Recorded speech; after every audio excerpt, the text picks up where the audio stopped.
So to do it, we have to start with some warm milk. A cup of warm milk, either in a stand mixer, you can do this by hand, although this is a very heavy dough, and a tablespoon of yeast. And while that's just proofing, I'm chopping up some raisins that I just soaked in some water, just to plump them up so they weren't so dry. And then, after the yeast and milk mixture is in, you want to mix that around a little bit. And now you want to add some sugar. About 3/4 of a cup of sugar goes in. And a stick of unsalted melted butter. That goes in. If you get a little on yourself, that's okay. A little bit of salt goes in. And here is the neat flavoring for this. Something called anise seeds, and they have a licorice flavor. Now, if you don't like this, you can leave this out. So the anise seeds go in. And now we need some eggs.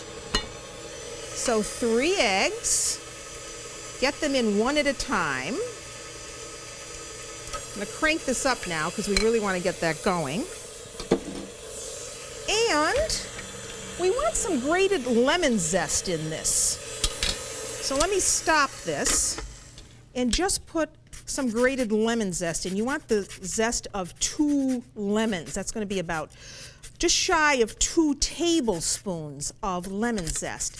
And this gadget is really neat to use because it just takes the zest without taking the bitter part that is known as the pith. And now we're going to put in some pine nuts, about 1/4 of a cup. And with it, we're going to have citron. Now take a look at that. That's citron. And citron is a member of the lemon family. And the Italians love to candy this. They candy it in a sugar syrup, and then they sell it like this, and you use it in a lot of Italian desserts. And here it is, all diced up, ready to go. So that goes in. You want about 1/4 of a cup of the citron. And now we're going to mix this up again. I'm going to put the raisins in. Okay, now we need to begin adding flour. So we add a little flour, a little bit at a time. This is about 6 cups of flour. And you want to get that going on a low grind because we don't want to have that all over the place. Okay, down we go again. And now I think I can get the rest of that in. And that should give me the dough that I want. So as soon as it winds around the blade, we get it out. Looks good. So now we take this out.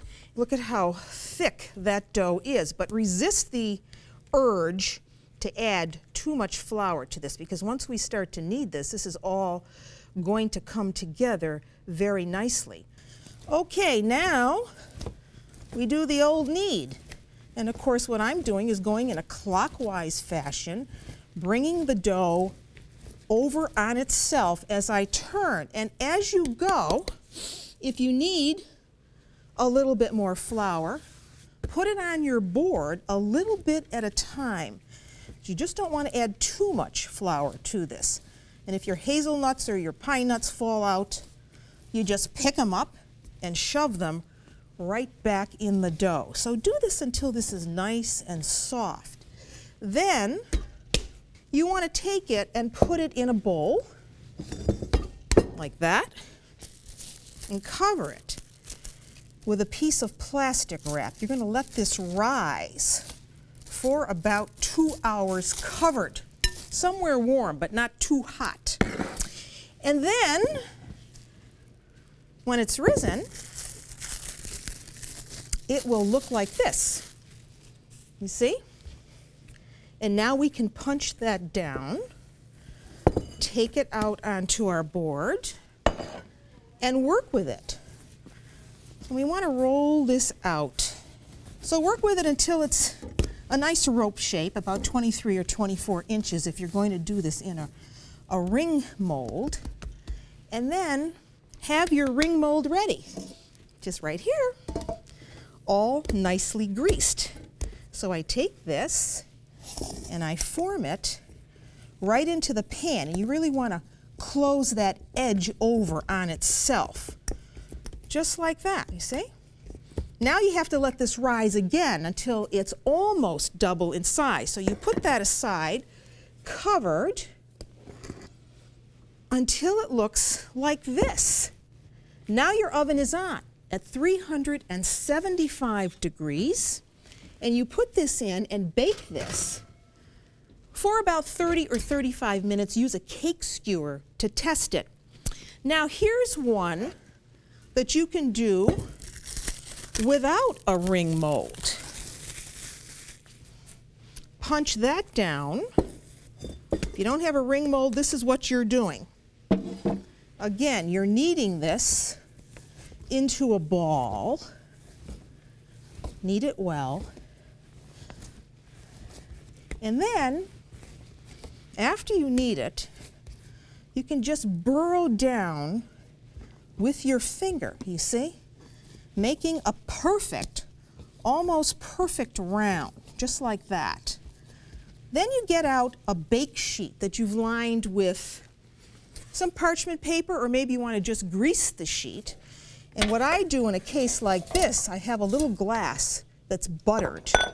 And I take my dough, put it on the sheet and reform it now, opening up that center hole and putting a glass, buttered glass, upside down, right in there.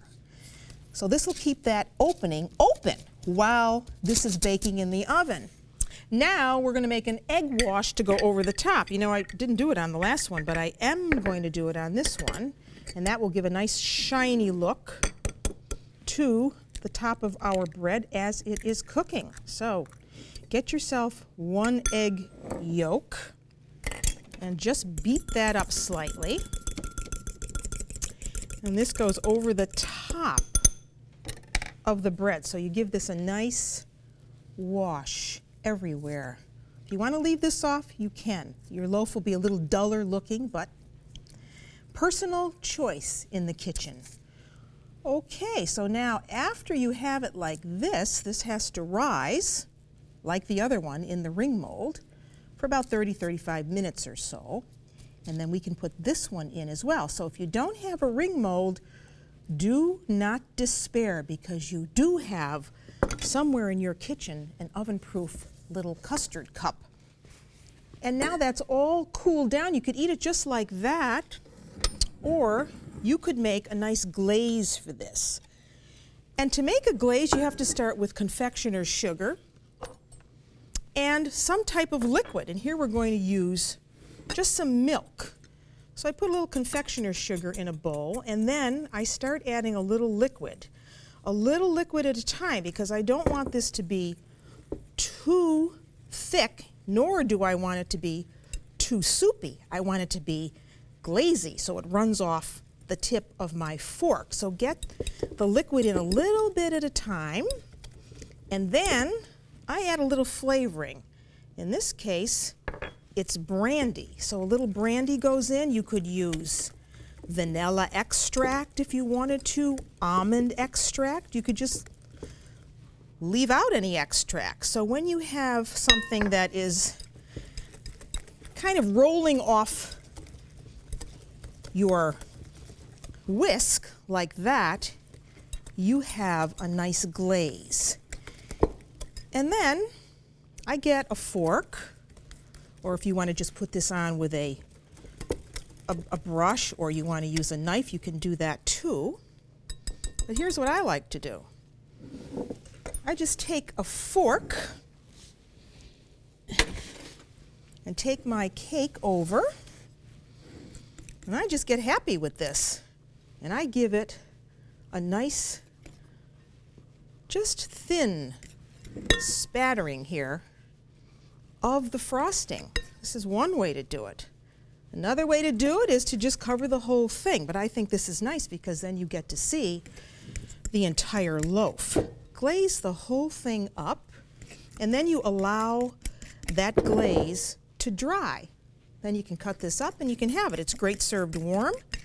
It's great at room temperature, and you can freeze this bread as well, but I wouldn't put the glaze on until I took it out of the freezer and defrosted it. So doesn't that look beautiful? It's a work of art worthy to be in any pastry window in Perugia.